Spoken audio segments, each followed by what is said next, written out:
vous enlevez les 545 officiers Tutsi rwandais des FARDC, il n'y a plus de crise. Voilà la solution. Par l'élection, par les concertations, le dialogue. On en a eu combien de dialogues? J'en ai compté 54, qui n'ont abouti à rien. Donc, la MONUSCO et l'ONU et la communauté internationale admettraient pendant une seconde que la crise congolaise est de type ethnique, qu'il n'y a pas de Tutsi rwandais. Pour ceux qui connaissent un peu l'histoire, c'est une insulte. Il n'y a pas de Tutsi congolais, bon Dieu. Le Rwanda a été créé au XVIIe siècle avant la création de l'État indépendant du Congo. Et le Rwanda fut une colonie allemande. Les Allemands n'auraient jamais laissé le roi Léopold II s'emparer des populations Tutsi rwandais, n'est-ce pas? Donc, les Tutsis sont au Rwanda, qu'ils rentrent au Rwanda. Qu'il y ait des Tutsis de nationalité congolaise, oui. Mais des Tutsis congolais, il n'y en a pas parce que les Tutsis n'ont pas de terre au Congo. Il n'y a pas de terre appartenant aux Tutsis sur le territoire congolais. De même qu'il y a des Congolais qui habitent en Belgique, il y a des Balouba, des Bayansi, des Batédra qui vivent en Belgique, mais il n'y a pas de Batétela belge, il n'y a pas de Balouba belge, parce que nous n'avons pas de terre ici, nous n'avons que la nationalité.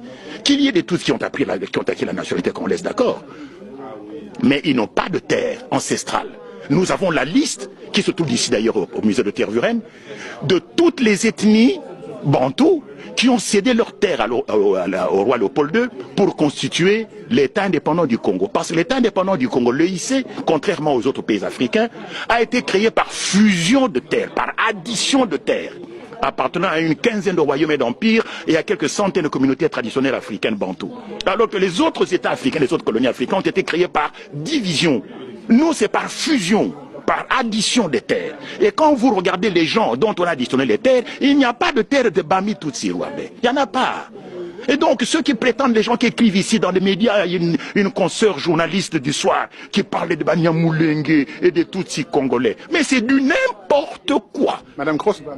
Je ne cite pas de nom, c'est même pas elle là d'ailleurs. Il y en a même une qui est beaucoup plus âgée qu'elle, qui raconte n'importe quoi sur... Oui, bien sûr. Donc, il n'y a pas de Tutsis congolais.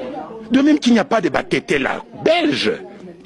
Donc, la guerre du Congo vient du fait que les Tutsis veulent créer au Congo, au dépend du territoire congolais, un Tutsi-land, un foyer national Tutsi, où ils vivraient en population majoritaire, où ils seraient plus exposés à un risque de génocide. Et ce territoire, ils veulent le prendre où? Au Kivu. C'est pour ça que le Kivu n'a pas été impliqué dans la réforme administrative.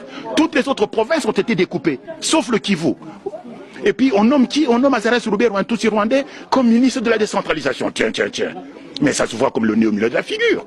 Il y a un plan rampant de balkanisation du Congo et de la création du Tutsi-land. Et ce qui s'est passé au Kivu, où on a massacré les chefs coutumiers, c'est ce à quoi on assiste aujourd'hui avec les Kamwena Sampo, c'est le même scénario. Donc la crise congolaise est de type ethnique. Et le reconnaître, ce n'est pas faire preuve de tribalisme, c'est en finir une bonne fois pour toutes avec le mensonge et l'hypocrisie. Qu'on admette qu'il n'y a pas de Tutsi congolais, que les Tutsis du Congo, et notamment ceux de l'armée en particulier, les 545 officiers, rentrent chez eux au Rwanda, et il n'y a plus de crise au Congo.